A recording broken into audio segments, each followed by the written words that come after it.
इनको ये समझ में नहीं आता कि जब कांवड़ यात्रा, कृष्ण जन्माष्टमी, सावन मेला, रामलीला, दशहरा, दुर्गा पूजा, लक्ष्मी पूजा, गणेश पूजा, परिक्रमा, दिवाली, दुर्गा पूजा, सरस्वती पूजा, इतना सब कुछ करने के बावजूद भी यदि हमारे देश के लोगों को, हमारे समाज के परदादाओं को जब कोई अधिकार नहीं मिले, कोई शिक्षा नहीं मिली, कोई धर्म रखने का अधिकार नहीं मिला, स्वतंत्रता से रूप से जीने का अधिकार नहीं मिला, तो मेरे व्हाट्सएप यूनिवर्सिटी पे मेरे पास में एक मैसेज आया। उस मैसेज को पढ़ के मुझे अच्छा भी लगा और थोड़ा सा कुछ डाउट्स भी आए। तो मैंने सोचा कि चलो आप लोग यहां साझा करते हैं और आप लोग बताना कि क्या ये बातें सही हैं या गलत हैं। आपको मेरे साइड में पोस्ट दिख रहा होगा और मैं इसको पढ़ के आपको पूरा सुनाता हूं। एससी और ओबीसी वर्ग की आने वाली प्रतियोगी परीक्षाएं कौन कौन सी होंगी? कांवड़ यात्रा, कृष्ण जन्माष्टमी, सावन मेला, रामलीला, दशहरा, दुर्गा पूजा, लक्ष्मी पूजा, गणेश पूजा, परिक्रमा, विश्वकर्मा पूजा, दीपावली, दुर्गा पूजा, सरस्वती पूजा, शिव चर्चा, सत्यनारायण पूजा। ये सभी प्रतियोगी परीक्षा में सभी एससी, एसटी, ओबीसी वर्ग के साथियों ने अपनी पूरी ताकत झोंकना शुरू कर दिया है। मुझे पूर्ण विश्वास है कि हर वर्ष की भांति इस वर्ष भी सफलता इनके कदम चूमेगी। यानी कि इस पर्टिकुलर कॉलम में यह बताने का प्रयास किया गया है कि जो हमारा एससी, एसटी, ओबीसी जो समाज के लोग हैं वो ज्यादातर साल भर में किन चीजों में इन्वॉल्व रहते हैं, किन प्रतियोगिताओं में, किन किन चीजों में मतलब अपनी जोश दिखाते हैं कि साला मैं दिखाऊंगा कितना खर्च करके, साला मैं फोड़ूंगा 5,000 रुपए के बम, साला मैं करूंगा ये, मैं करूंगा वो।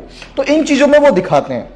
अच्छा, उसके नीचे फिर और वहीं सवर्ण वर्ग के छात्र बिल्कुल बेकार अन्य महत्वहीन प्रतियोगी परीक्षा की तैयारी में लगे हुए हैं। यानी कि बिल्कुल जो जिनकी कोई जरूरत ही नहीं है और इनके बिना तो हम आराम से रह सकते हैं, ये उनमें लगे रहते हैं बेचारे सवर्ण के बच्चे।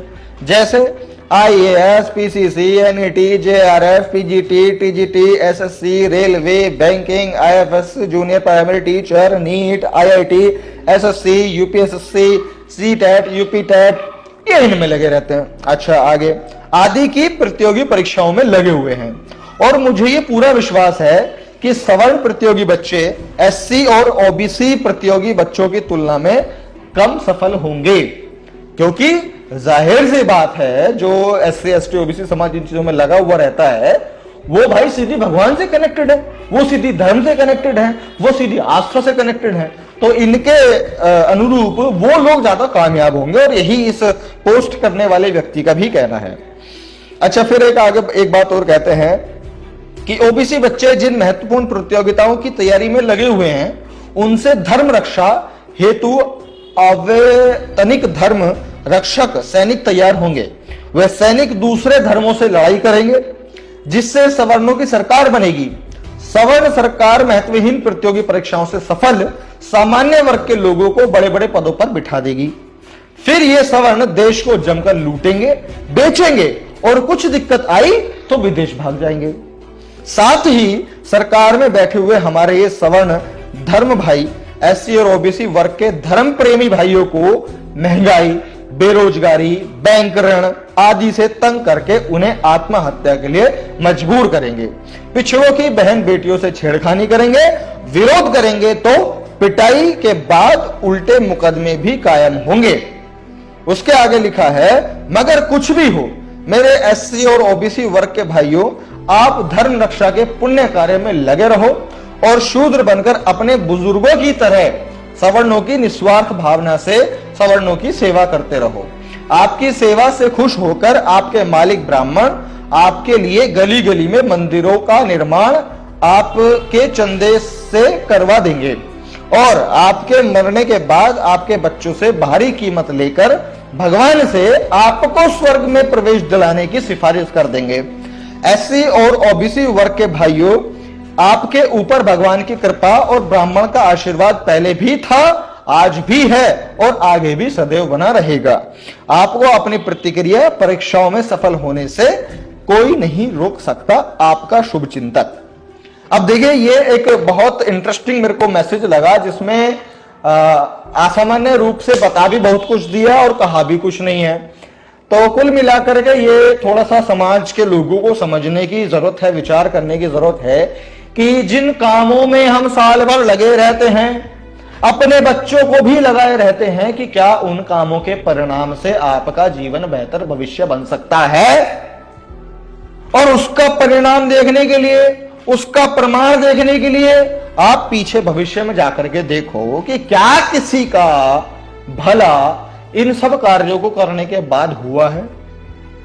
क्या किसी भी व्यक्ति ने उन सब पूजा पाठ जल ये वो अगड़म दगड़म करने से किसी ने कुछ विकास देश में किया है। और अगर आपको ऐसा दिखता है तो आप भाई शौक से कीजिए, आप शौक से पैसा खर्च कीजिए, समय खर्च कीजिए, अपनी जिंदगी बर्बाद कीजिए, किसी को घंटा फर्क नहीं पड़ता है। लेकिन एक सामाजिक व्यक्ति होने के नाते हमारी ये जिम्मेदारी बनती है कि आप लोगों को सही चीजों के बारे में जानकारी देने का हम प्रयास करें। अब से पहले हमारा देश गुलाम था, वरना आप ही सोचो, मैं अपने SC ST OBC भाइयों से पूछना चाहता हूं, आप मुझे बताओ कि आप में से कितने लोगों के दादा IAS IPS ये बैंक में इन सब चीजों में मतलब कौन से एक बहुत बढ़िया पैसे वाले व्यक्ति थे। कितने लोगों के दादा थे आपके? नहीं थे ना। क्यों नहीं थे? क्योंकि अधिकार नहीं थे। हम अधिकारों से वंचित थे। हमारे पैसा रखने का अधिकार नहीं था, शिक्षा का अधिकार नहीं था। इसीलिए जो हमारे दादा परदादा वो अनपढ़ और गंवार रहते थे।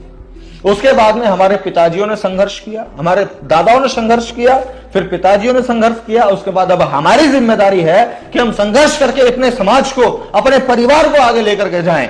लेकिन अनफॉर्चुनेटली हमारे समाज के लोग बेचारे आज भी उन्हीं मूर्खताओं में पड़े हुए हैं जिनमें पहले पड़े हुए थे। इनको यह समझ में नहीं आता कि जब कांवड़ यात्रा, कृष्ण जन्माष्टमी, सावन मेला, रामलीला, दशहरा, दुर्गा पूजा, लक्ष्मी पूजा, गणेश पूजा, परिक्रमा, दिवाली, दुर्गा पूजा, सरस्वती पूजा, शिव पूजा, इतना सब कुछ करने के बावजूद भी यदि हमारे देश के लोगों को, हमारे समाज के परदादाओं को जब कोई अधिकार नहीं मिले, कोई शिक्षा नहीं मिली, कोई धन रखने का अधिकार नहीं मिला, स्वतंत्रता से रूप से जीने का अधिकार नहीं मिला, तो मेरे SC ST OBC समाज के गंवार भाइयों तुमको कैसे मिल जाएगा। इसीलिए जरूरत है अब तुम्हें बदलने की। अब तुम तो नहीं कर सकते तो अपने बच्चों को IAS PGC NEET PGT TGT SSC railway banking IAS junior primary teacher NEET IIT USSC UPSC CTET PTET इन सब के लिए तैयारी कराओ। इनके बारे में एजुकेशन दिलाओ, सामाजिक एजुकेशन दिलाओ, तब आपका भला होगा, तब आपके परिवार का भला होगा। उन सब चीजों को करने से आपका भला नहीं होने वाला है। किसी के तलवे चाटने से आपको नहीं मिलने वाला है। कोई हरामखोर का बच्चा किसी के ऊपर वाले के संपर्क में नहीं है, कोई भी नहीं है। इस बात को समझना पड़ेगा आप लोगों को कि कोई संपर्क में नहीं है उसके। और जो लोग कहते हैं वो सबसे बड़े गद्दार हैं, वो सबसे बड़े तुम्हारे दुश्मन हैं। क्यों? क्योंकि वो तुमको हमेशा से ही गुलाम बना कर रखना चाहते थे और आज भी चाहते हैं कि कल तक भी तुम गुलाम बने रहो। तुम पढ़ाई लिखाई ना करो, तुम समझदार मत बनो, तुम तार्किक मत बनो, तुम साला उनके तलवे चाटते रहो, है ना। 2 वक्त की रोटी के लिए उनकी हजामत भी करो, उनकी मालिश भी करो, उनका गोबर भी ढो, उनके वो सारे काम करो, सिर्फ 2 वक्त की रोटी के लिए ये लोग ऐसी व्यवस्था बनाने में लगे हुए हैं। अब जिम्मेदारी आपकी है, डिसीजन आपका है कि आपको क्या करना है, क्या नहीं करना है। आपका डिसीजन आपको अपने जीवन में आपको ही भुगतना पड़ेगा।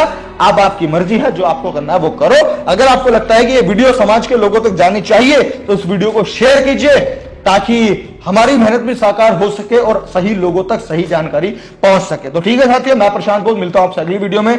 तब तक के लिए बहुत बहुत शुक्रिया, धन्यवाद।